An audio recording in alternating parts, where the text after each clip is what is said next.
The sales story that I'm about to tell you could help you stay out of a sales slump, close more deals, and stop making a normal mistake that happens that's sometimes taught in the world of sales. I'm Scott Silvenbell. I'm coming to you live for HVAC technicians, sales secrets, on a perfect day to talk about sales and business, and a fantastic day to talk about you. Coming to you live from Salt Lake City, Utah. This video is powered by sellingtechnicians.com. So in my own personal life, I have to make purchases and decisions just like anybody else. So the story that I'm about to tell you happened yesterday as I was looking to make a purchase for my business. Now, I'm going to outline what happened, then I'm going to break down what the issues were and why this could lead to a sales slump, or why this could have been done in a sales slump, and then an element of bad sales training that is common that creates salespeople a lot of issues. So I had a Zoom call set up for yesterday for 9 o'clock in the morning. I show up a minute early, like I like to, because sometimes technology doesn't work. So I jump on at 8:59 on the dot. And nobody's there. Okay, cool. 9 o'clock rolls around. Nobody's there. It goes 9:01, 9:02, 9:03, 9:04, 9:05, 9:06. And then finally the sales guy jumps on. Okay, so he's 6 minutes late. It happens. I can live with it. 6 minutes, no big deal. But it started the meeting off to me going, okay, how's this guy going to present that he was late? What's he going to tell me? So the guy jumps on and he goes, all right, let's just get into this and let's just get going. You're here for this product demonstration. Yep, 100%. Excited to hear about your product, your service, how it could work for me. So as I'm sitting there, the guy will not turn his camera on. And because of my hearing problem, I partially have to read lips to pick up on what people are saying. Picking up the context of their face. And this guy will not turn his camera on. So, okay. I'm sitting there, I was like, it's 9:07, and I'm kind of like, I'm not happy, but it's not to the point where I'm not going to buy. I'm already seeing orange flags that are about to turn to red flags because in my mind, I can't put these two things together. Guy shows up late, doesn't even apologize, and he won't turn his freaking camera on. So instead of me paying attention to the conversation, I'm like, what's going on with this dude? And because of my hearing, I'm not hearing a solid presentation. I'm hearing like this guy's got a lot of frustration in his life.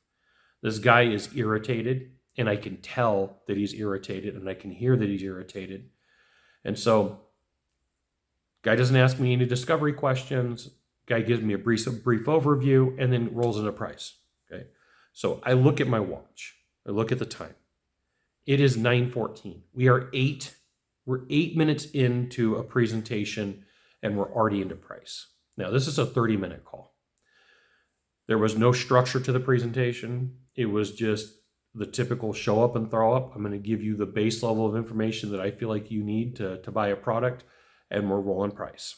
Okay, so there's 3 price levels. Good, $100 a month. Better, $600 a month. Best, $2,500 a month. So sales guy tells me, he goes, hey, listen, at the end of the day, based upon all the things that you told me, which was not a lot, he says, we should start you at the better or the best product. He goes, this is going to give you the most bang for your buck. Hey, time out. I'm not even understanding how all of your product works. I've got a couple of specific questions. And he goes, oh, you're one of those guys. I don't know what that means.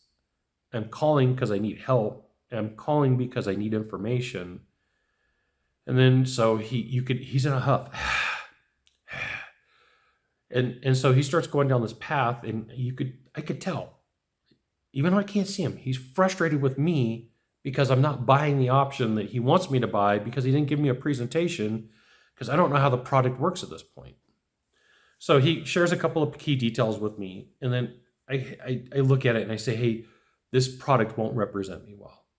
It's the way that it's presented. It's the information that it gives. I'm sure it works for some people, but it's not a way that I want to, portray myself in the business world. And so the guy's still frustrated. He goes, fine, thanks for being on the call, and just ends the call.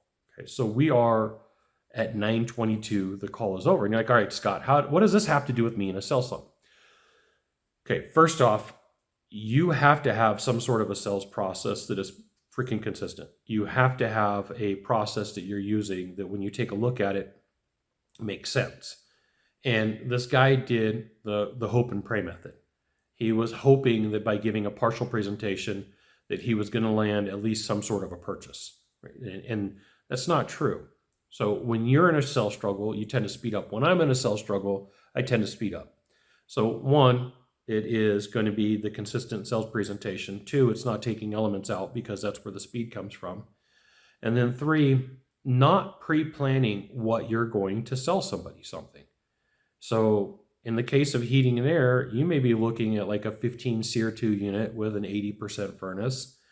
And that may be what the person needs, but you go all in variable speed, super deluxe version.